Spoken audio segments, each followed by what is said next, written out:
mess with these temperatures dropping so suddenly. The city of Mobile Animal Shelter is getting ready for this latest blast of cold air. Yeah, just hours ago, they started bringing dogs and cats inside and putting up tarps and more to protect the animals outside.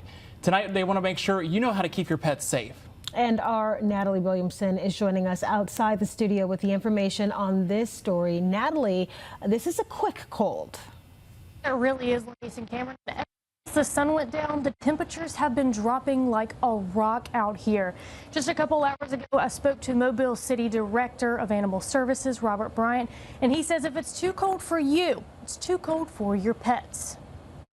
Tonight, Old Man Winter paying an early visit to the Gulf Coast. More than 200 days since our last freeze.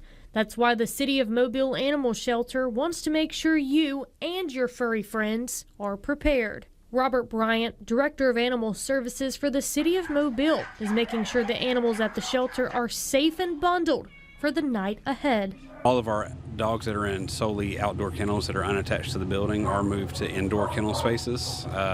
We use air crates and wire crates just to make sure they're not out overnight in the cold. And then when we come in the next morning, we move them back out once it gets above freezing so that we can clean and take care of them. While the wind whipped, workers at the shelter put up tarp to protect the dogs in other outdoor cages. Some pups and cats already bundling up with blankets, and a new mama crawling into a bed with her babies, making sure they're warm. As for your own furry friends, Bryant says if it's too cold for you, it's too cold for your pets. If you can't bring them inside, Bryant says make sure they have a shelter with 3 walls, a roof, door, blanket or straw, and access to food and water. He tells me while animal shelter officers are focusing more on neglect calls during these frigid temperatures, they can't always help strays.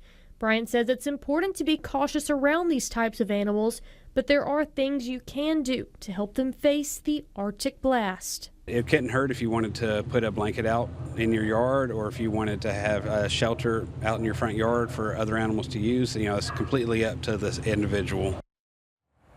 Bryant says if you don't prepare your pets, they too can experience hypothermia, frostbite, or other cold-related sicknesses. Live in Mobile, Natalie Williamson, Fox 10 News.